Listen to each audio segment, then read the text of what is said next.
हम इस वक्त मधुबनी जिले के एक ऐसे सरकारी स्कूल में खड़े हैं जहां 100 प्लस बच्चे नामांकित है, लेकिन स्कूल के नाम पर सिर्फ 10 बाई 15 का कमरा और एक छोटा सा किचन मौजूद है। न पीने के लिए पानी, चापाकल, न बच्चों के लिए शौचालय, न वॉशरूम। जहां सरकार का दावा है जो हम घर घर बिजली पहुंचाए हैं, मगर अभी तक इस विद्यालय में बिजली भी उपलब्ध नहीं है। सवाल ये है कि क्या इसी तरह बच्चों को शिक्षा और अधिकार दिया जा रहा है?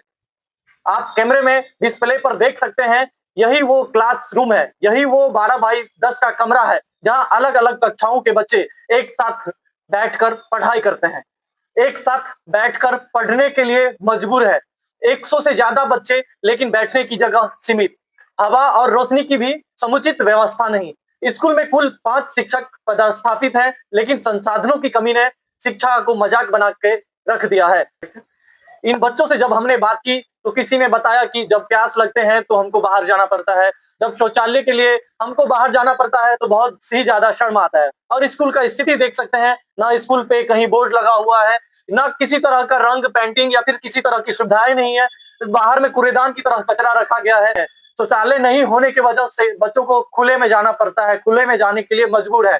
जहाँ सरकार का दावा है जो मैंने घर घर शौचालय दिया, मगर इस स्कूल के नाम पर एक भी शौचालय नहीं है। पीने के पानी के लिए चापाकल नहीं है। आप सोच सकते हैं जो शिक्षा व्यवस्था किस तरह से पेपरों पे चल रहा है बिहार में। सवाल यह है कि क्या यही वो माहौल है जहां से देश के भविष्य, देश के बच्चे भविष्य बनाने के लिए निकलेंगे? आप लोग जरूर अपना विचार कमेंट के माध्यम से बताइएगा। और इस स्कूल में पढ़ाने वाले शिक्षक खुद को बेबस बताते हैं, वो भी क्या करे। जब उनसे मैंने बात करा तो उन्होंने भी बताया, जो मैंने अधिकारी को लेटर लिख के बहुत सारे माध्यम से बताकर मैं खुद परेशान हो गया हूँ, मगर अभी तक किसी तरह का एक्शन नहीं लिया गया। उनका कहना साफ है कि समस्या की जानकारी कई बार प्रशासन को मैंने दिया, शिक्षा विभाग के जो प्रशासन है मैंने उनको दिया, मगर अभी तक किसी भी तरह का कार्रवाई नहीं हुआ। बच्चे कितने नामांकित हैं यहाँ पर? जी सर, यहाँ पे 102 बच्चे नामांकित हैं। 102 बच्चे नामांकित हैं। अच्छा, तो आज उपस्थिति बहुत कम दिख रही है, ऐसी ही रहती है हमेशा? नहीं सर, बच्चे की संख्या यहाँ पे 65-70 के आसपास हमेशा बनी रहती है। चूंकि कुछ दिनों से लेकर के विद्यालय ठंड के कारण बंद थी, तो जिस कारण से बच्चे लोगों को पता नहीं था। और आज पहले दिन बच्चों के लिए खुला है और मौसम भी काफ़ी खराब है, जिस कारण से आज काफ़ी कम बच्चे आए हैं। तो यहाँ पर एक ही कमरे में आपको 5 क्लासेस चलती हैं और आप लोग 5 शिक्षक भी हैं, तो और बाकी अगर मानिए क्लासेस चल रही होंगी तो एक शिक्षक अंदर नहीं रह करके 4 शिक्षक बाहर रहे, वैसी व्यवस्था आपकी नहीं है। शिक्षक को भी इसी कमरे में रहना है, 5 शिक्षक को, 5 क्लासेस के बच्चों को भी यहीं पे रहना, इसी कमरे में रहना है। तो कैसे क्लासेस संचालित होती हैं? सर, हम लोग क्या करते हैं, सभी वर्ग के बच्चे को अलग अलग तरफ घुमा करके बच्चे को बैठा देते हैं। और बैठाने के बाद भी कभी कभी ऐसा होता है कि हम लोगों को बरामदे पे बैठाना पड़ता है। काफ़ी दिक्कत हम लोगों को होती है। ठीक है, अगर हम लोग किसी एक वर्ग के बच्चे को कुछ पढ़ा रहे होते हैं तो दूसरे बच्चे को उससे काफ़ी परेशानी होती है और बच्चे सही ढंग से बैठ नहीं पाते हैं। तो पढ़ने में तो बेंच डेस्क यहाँ पे मिला नहीं है कभी? नहीं।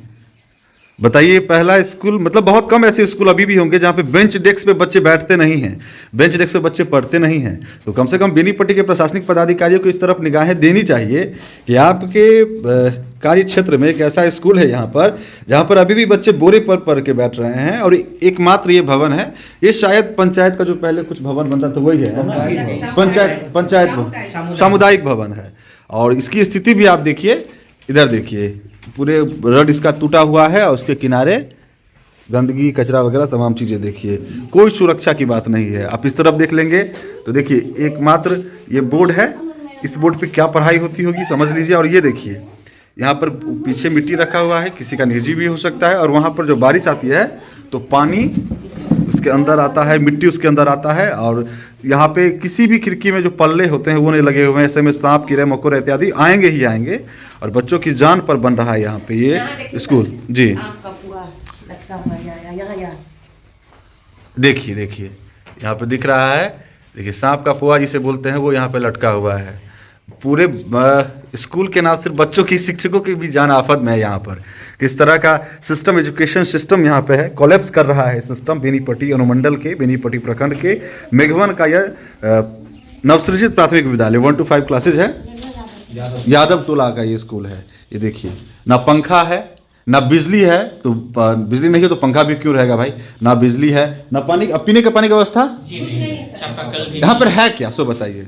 यहाँ पे सर कुछ भी नहीं है, सिर्फ एक ये कमरा है, इसके अलावा कोई भी सुविधा नहीं है। अगर इस स्कूल में 100 से अधिक बच्चे का नामांकन है तो फिर अब तक शौचालय, पानी और बिजली क्यों नहीं उपलब्ध कराई गई?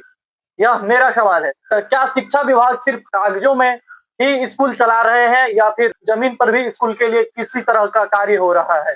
सरकार की योजनाओं में तमाम तरह की योजनाएं आते हैं, हर स्कूल में पीने का पानी, शौचालय, बिजली और बेहतर भवन की व्यवस्था, मगर यहाँ पर क्या हुआ वो सब योजनाएं? लेकिन मधुबनी का ये स्कूल सरकारी दावों की पूरी तरह पोल खोल रहा है। देख सकते हैं जो पूरी तरह योजनाओं का जो दावा रहता है, पीने के लिए पानी, चापाकल, नल जल, हर तरह की सुविधाएं सरकार दी, बिजली घर घर तक पहुंचाया, शौचालय घर घर तक दिया, मगर इस स्कूल में अभी तक एक कमरा और एक छोटा सा किचन के अलावा कुछ भी नहीं दिख रहा है।